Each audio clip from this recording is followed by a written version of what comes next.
Bienvenue dans cette série de 4 vidéos consacrées aux Juifs. Comme le sait tout historien, le destin de ce peuple est exceptionnel.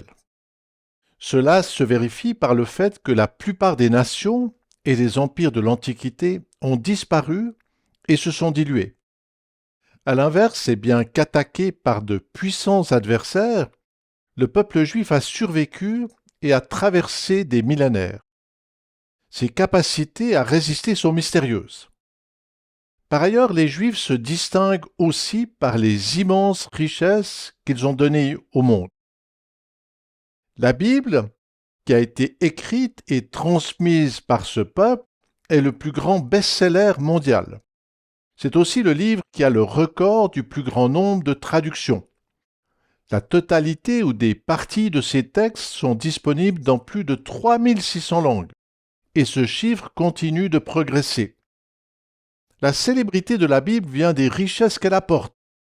Par exemple, avec ses appels à aimer son prochain et à considérer les autres selon un principe d'égalité, elle a donné les bases à une vraie justice dans de nombreux pays. La Suisse, mon pays, doit énormément à la Bible.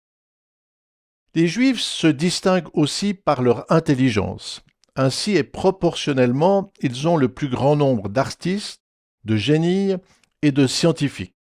L'exemple le plus célèbre, c'est Albert Einstein. Cette densité de savants se vérifie avec l'attribution des prix Nobel. Les Juifs ne représentent que les 2 millièmes de la population mondiale, mais ils ont reçu cette récompense 137 fois plus que les autres. Pourtant, et malgré ces points extrêmement positifs, l'histoire de ce peuple est marquée par beaucoup de souffrances. Déportés, persécutés, les Juifs sont encore aujourd'hui haïs par de nombreuses personnes. Dans ma jeunesse, et alors que nous habitions près de Genève, nous avions des voisins juifs. Leurs enfants étaient mes amis, et l'on allait dans la même école. Mais comme beaucoup, ils cherchaient à se diluer, à effacer leurs particularités. Mais ce n'est pas possible, car malgré eux, les Juifs ont quelque chose que l'on ne peut enlever. Mais de quoi s'agit-il? Quelle est cette particularité qui les conduit notamment à être la cible d'une haine irrationnelle? Ces réflexions nous invitent à regarder au-delà des choses visibles. Pour les athées, le monde se résume à des dimensions matérielles. Et pourtant, les êtres biologiques et toutes les matières sont formés par des éléments chimiques. Les atomes qui les composent sont eux-mêmes issus de particules qui interagissent dans l'espace quantique. À ce stade, tout est invisible et cette couche n'est encore que la surface de la réalité. De fait, et comme des voiliers poussés par le vent, tous les éléments de l'univers sont dirigés par des forces immatérielles. C'est ce qui s'exprime avec le Big Bang. Dans un grand jaillissement d'énergie, l'univers et le temps sont sortis du néant. Suite à cette colossale impulsion, les particules, les galaxies, les étoiles et les planètes se sont formées, et nous disposons d'un magnifique vaisseau spatial, la Terre. De façon semblable, il y a 4 milliards d'années, une explosion de vie s'est amorcée. Espèces aquatiques, oiseaux, animaux terrestres, etc., partis d'un point zéro, des milliards d'êtres vivants ont peuplé notre planète. À la base de ces prodiges, des lignes de code écrites à l'échelle atomique dans de l'ADN. L'intelligence contenue dans ces logiciels a formé de complexes systèmes biologiques. Grâce à d'ahurissantes technologies, ils disposent d'ordinateurs, de sens visuels et d'autres détecteurs. Grâce à de savants mécanismes, ils peuvent voler, marcher, nager, etc. De plus, et comble des prodiges, les êtres vivants disposent de la capacité de se reproduire. C'est fou! Et c'est ce qui nous est arrivé. Grâce à un programme encapsulé dans une bille de 1,2 dixième de millimètre, nous sommes devenus un être formé de 30 000 milliards de cellules. Suite à la construction parfaitement ordonnée de cet édifice, Nous disposons de multiples capacités biologiques.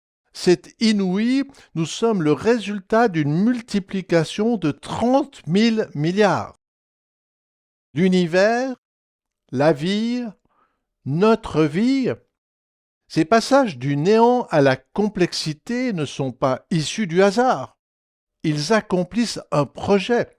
Ils sont le fruit d'une volonté supérieure bienveillante. Logiquement, c'est à ce génial créateur que devrait aller notre reconnaissance. Mais, et en usant de la liberté qu'il nous accorde, nous le rejetons. C'est ce drame que rappellent les premières pages de la Torah. L'homme, placé dans le jardin d'Éden, ce qui signifie délice, se sépare de son Créateur. Mensonges, violence, torture, meurtre et destruction, ces oppositions au projet divin s'expriment partout dans le monde. Face à de telles violences, le Créateur aurait pu enlever la prise. Alors, et privé de ses soutiens, l'univers se serait effondré dans le néant. Mais l'Éternel ne l'a pas fait. À l'inverse, et plutôt que de détruire, celui qui est au-dessus de tout persiste à vouloir rejoindre ces créatures rebelles. Et pour ça, il a choisi des messagers. C'est ce projet qui se concrétise il y a environ 4000 ans. À cette époque, un homme bon et juste, Abraham, est appelé à se rendre dans un nouveau pays. Il part de la Mésopotamie et se rend en Israël. Dans ce lieu, le Créateur lui promet une très grande descendance. Toutes les nations de la terre seront bénies en ta postérité parce que tu as obéi à ma voix. Pourtant, cela semble impossible, car la femme d'Abraham est stérile et ils sont âgés. Mais, et dans leur vieillesse, le Très-Haut leur donne d'avoir un fils, Isaac. C'est la joie. Toutefois, un jour l'Éternel leur demande de sacrifier l'enfant de la promesse. Dans une tristesse immense, le Père s'apprête à offrir son bien-aimé sur une colline de Jérusalem. Alors que la mort va frapper Isaac, le Créateur pourvoit et le jeune enfant est sauvé. À travers cette épreuve, l'Éternel se révèle comme celui qui donne la vie. Cette grâce s'étend sur les descendants d'Abraham qui formeront les 12 tribus d'Israël. À ce cadeau s'ajoute une mission, celle de faire connaître au monde le bienveillant Créateur. Notons qu'il existe des milliers de religions et qu'elles sont toutes venues de personnes qui prétendaient être des messagers divins. Oui, mais pour les Hébreux, c'est très différent. L'appel est collectif et la révélation qu'ils reçoivent est si grande qu'elle s'étend durant plusieurs siècles. De plus, et comme va le montrer l'histoire de ce peuple, la lumière divine représente un risque. À l'exemple des flammes d'un chandelier, le feu peut en consumer les porteurs.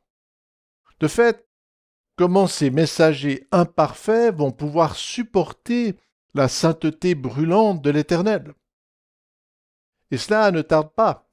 Entraînés par la jalousie, les ancêtres des tribus d'Israël se mettent à haïr leur jeune frère Joseph. Après avoir voulu le tuer, ils le vendent comme esclave. À l'exemple des hommes chassés du jardin d'Éden, ce geste fratricide ouvre une brèche et pousse les descendants d'Abraham en Égypte. Quelques générations plus tard, et tel un implacable retour de balancier, tous les Hébreux sont devenus esclaves. Qui pourra payer la rançon et les libérer? Alors, et par pure bonté divine, l'Égypte est ébranlée et sommée de laisser partir les malheureux captifs. Mais cela ne suffit pas. Finalement, et de manière paradoxale, c'est par le sacrifice de petits agneaux que les verrous se brisent. Par ces événements célébrés à la Pâque, le Très-Haut démontre à nouveau qu'il pourvoit et que c'est par le don du sang, c'est-à-dire d'une vie, que s'ouvre le chemin qui mène à lui. 40 ans sont nécessaires pour revenir dans la région où vivait Abraham et qui symbolise la présence de Dieu. La sortie d'Égypte et de son esclavage permet aussi de dévoiler d'autres aspects essentiels. D'abord, et à travers les 10 commandements donnés à Moïse, s'expriment les exigences du Créateur. Pour être en communion avec lui, il faut l'aimer et aimer son prochain. Mais qui peut suivre ces voies de l'amour? Pour illustrer le fossé qu'il y a entre Dieu et les hommes, les 10 paroles sont placées dans une boîte hermétique. Comme avec la porte du jardin d'Éden, ce coffre est gardé par des anges menaçants. Placé à l'extrémité d'un temple de toile, l'Arche de l'Alliance est de plus protégée par 3 barrières, impossible pour les hommes rebelles d'accéder à la source de la vie. Seul celui qui est oint, le Messia, et qui avait reçu la mission de souverain sacrificateur, pouvait aller dans ce lieu divin une fois par année. C'est ce chemin qui se faisait le jour du grand pardon. À cette occasion, et en portant symboliquement le peuple hébreu sur son cœur, il l'amenait dans la présence de l'Éternel. Notons que c'est avec cette même architecture que sera construit le temple de Jérusalem environ 1000 ans avant notre ère. Par son emplacement sur l'antique autel d'Abraham, il place de manière symbolique la présence du Très-Haut à Jérusalem. C'est le centre du judaïsme. Mais si l'amour nous conduit à Dieu, l'idolâtrie et la méchanceté nous en éloignent. C'est cette triste réalité que les Hébreux vont vivre 6 siècles avant notre ère. En Israël, et malgré les avertissements des prophètes, les violences atteignent des sommets. Les habitants de Jérusalem vont même jusqu'à jeter leurs enfants dans le feu pour les offrir à leurs idoles. Ces atroces tourments horrifient le Créateur et vont produire un immense désastre. D'abord, et en moins 722, les Assyriens déferlent sur le pays et 10 des 12 tribus sont emmenées et dispersées dans les régions asiatiques. Mais cet avertissement ne suffit pas et le mal continue. Alors, et après une première conquête en moins 597, les armées babyloniennes attaquent Jérusalem. En moins 587, la ville est détruite et le majestueux temple symbolisant la présence du Très-Haut est consumé par le feu. Dans un long cortège, le peuple est emmené à Babylone. Ce chemin de l'exil, c'est plus de 1200 kilomètres à faire à pied. Babylone la Grande. C'est sur les ruines de la célèbre tour de Babel que cette ville idolâtre a été construite. Cette cité s'illustre par les dimensions colossales de ses murailles, par ses immenses richesses et sa terrible puissance militaire. En tant que capitale de l'Empire, Babylone exerce une domination absolue sur les nations. Après leur déportation, les Juifs sont à plus de 900 kilomètres à vol d'oiseau de Jérusalem. Détail intéressant, ils sont dans l'axe du temple, c'est-à-dire que depuis le lieu très saint, et en ouvrant toutes les portes, on vise Babylone. Pour ne pas avoir aimé et exercé la justice, les Juifs sont séparés de la ville de la paix et de son édifice sacré par d'infranchissables barrières. Mais là encore, et à la surprise des historiens, les verrous se brisent. Après 70 ans, soit en moins 539, le roi perse Cyrus s'empare de Babylone et permet aux captifs de retourner dans leur pays. Comme le rapportent les livres d'Esdras et de Néhémie, par ces événements, l'Éternel fait grâce et les Juifs peuvent reconstruire le temple et la ville de Jérusalem. Le temps passe et fait place à de nouveaux empires. Les Grecs prennent le contrôle de la région et y commettent des atrocités. Ils interdisent le judaïsme et souillent le temple en y sacrifiant des cochons. Toutefois, et après une longue résistance, les Juifs arrivent à chasser l'oppresseur. Mais moins d'un siècle plus tard, en moins 63, les Romains qui dominent le monde prennent le contrôle de Jérusalem. En Israël, avec les violences commises par l'oppresseur, les Juifs soupirent après le Messie, qui a été annoncé par les prophètes.